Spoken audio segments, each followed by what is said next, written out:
This is why we not making it in the business is because of these guys. This is why we not doing nothing because of these guys.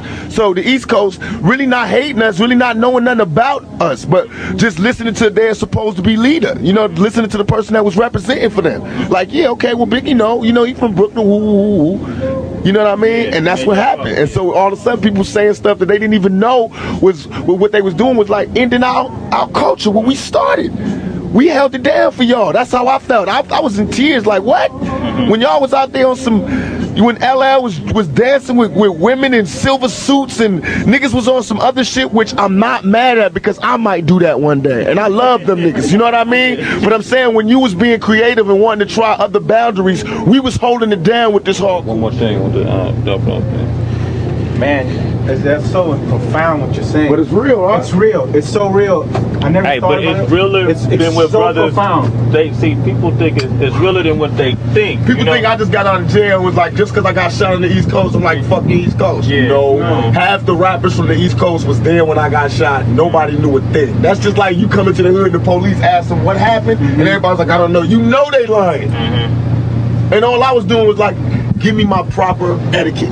If Biggie was out here on the West Coast, he was in the studio with me and we homeboys, and he got shot, no, I wouldn't tell him who did it, but I wouldn't go ride on niggas who did it, but he wanted to know who did it. And I'd be like, look, man, these niggas from Watts did it. Woom, this is why. They want to talk to you. When. That's how I do it. Just like when the niggas from the 60s wanted to get a stretch. I went to them personally and talked to them. I do it by the rules of etiquette. So I got shot. I'm like, yo, what happened?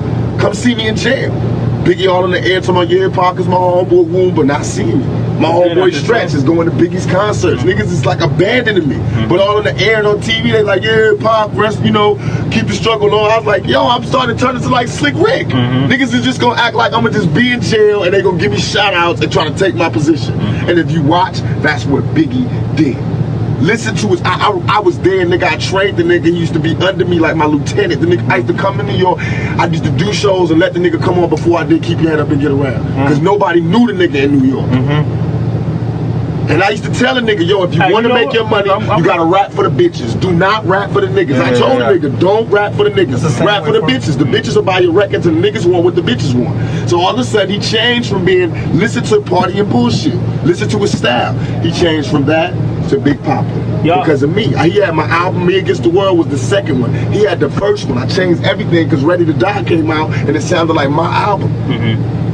All my album was about, dealing with death. And then he came out Ready to Die and I had to switch it. Wow.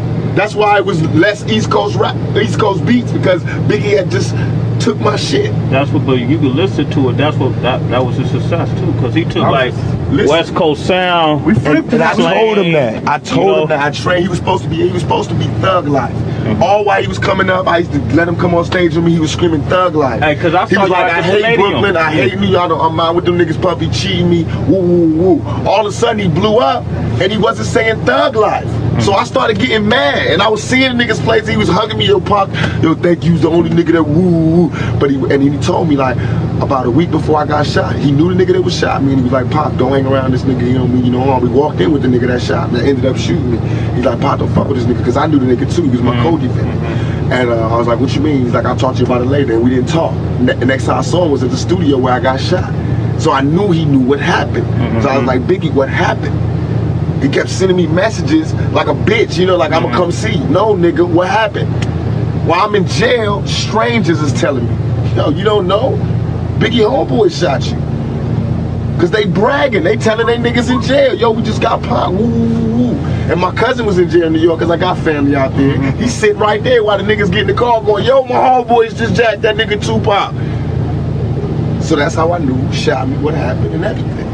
They mad because I know what happened. That's why they all, it's Biggie and them, they're not riding. That's why what I'm doing, I know what I'm doing. I'm destroying them. I fucked his wife. I'm fucking them in the game. I'm destroying him. He lives by the rules of the game. He lives off a mafia image. I'm bringing him, showing how he totally disregarded the rules of the game, and he's everything but a mafia nigga. You reinventing it. Right. I'm showing him. You know what I mean? If anybody's a mafia nigga, me, nigga. I fucked your bitch. I took 5 shots. I went in your crew. I mean, I just what?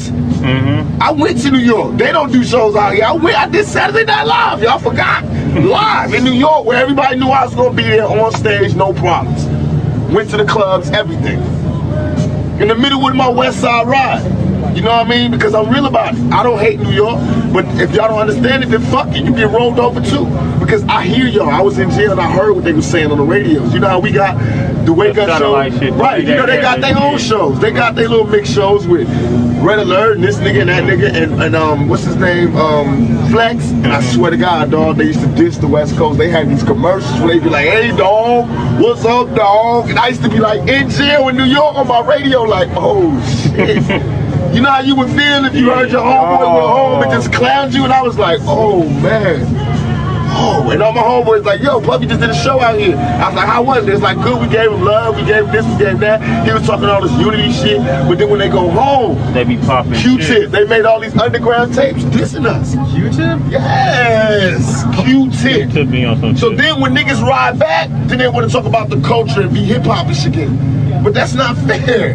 How you gonna be bold? And that's what they all do. They all play badasses. Same thing for the Fugees. They just diss me on the air on MTV. Fugees diss you? They're not personally, they diss the West Coast.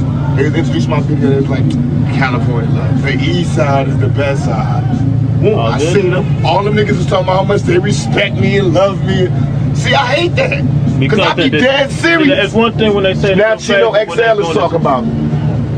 He got a rhyme where you know how you always got these little metaphors. He say, you'll get fucked like Tupac did in jail. Now I'm telling y'all beforehand, off the air, I'm gonna beat this nigga's ass. And everybody's gonna be talking about how wrong I am and how I haven't changed, but what am I supposed to do with a nigga disrespecting my manhood like that? See what I mean? It's like I can't get out the game. Just like I'm saying, just like Scarface and that Carlito's way. I want to be legit. We got restaurants coming up with Alanis Morissette, me, Snoop, Suge, and Alanis Morissette open up a restaurant. Alanis is nice. I'm doing a soundtrack. Cool. My first soundtrack. I'm the music supervisor for this movie I'm doing. I got Alanis on there, Michelle, Incalatio, whatever her name is. All these alternative stars, no rap. All this shit coming up. But what's gonna reign supreme in '96 and '97 is the ride I'm doing. And it's not even like I feel like I'm doing it for hip hop. All I'm trying to do is get the imposters out. I remember Biggie sleeping on my couch. I remember begging bitches to fuck him. You feel me? Yeah. So Big Papa don't mean nothing to me. He know it. He know it. That's why he can't fight me. That's why he can't battle me. Yeah. You know what I mean? I can make songs talking exactly about him, and he can't talk about me because he know. I'm the one that used to buy him champagne. All that shit he talking, that was me buying him that. He talking about my lifestyle with his album. Because when he was doing his album, he was broke, nigga. I was having money. The shit he talking about was my life. Thug life. That's what he talking about. All that Junior Mafia, them niggas was young motherfuckers that used to hang around that I used to give money to get on a train to go home at night. Little Caesar and all of them.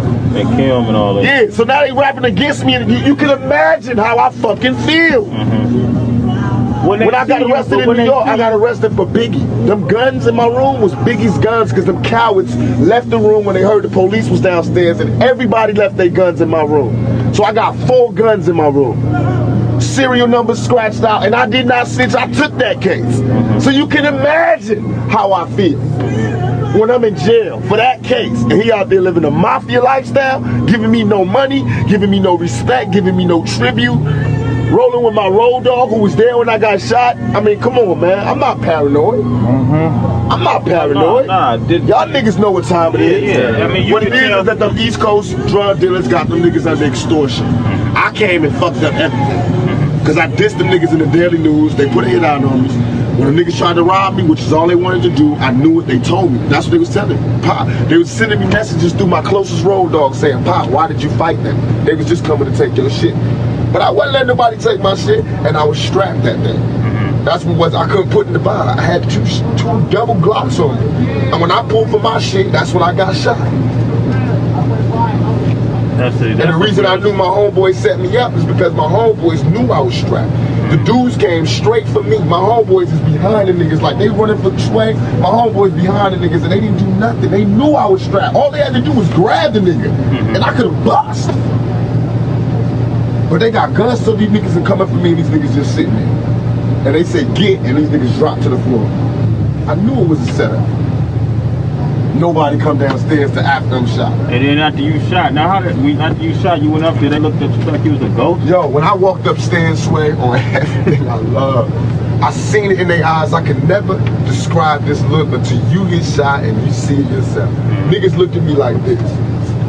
I walked out the elevator, because I walked out the elevator, I didn't know I was shot in my head or nothing. I wasn't, they said in the vibe interview, I was acting like I was in a movie. What they really trying to say is this nigga is raw. I got shot 5 times, came upstairs, did not know I had got shot 5 times. I thought I only got shot once. Yeah, dude, sound like you got a lot on your chest. Oh my God.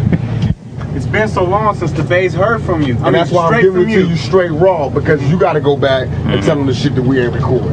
I'm giving you that, you know, not to tell them the specifics, but you know when somebody calls you, go, yo, why did you do this? You know, they go, trust me.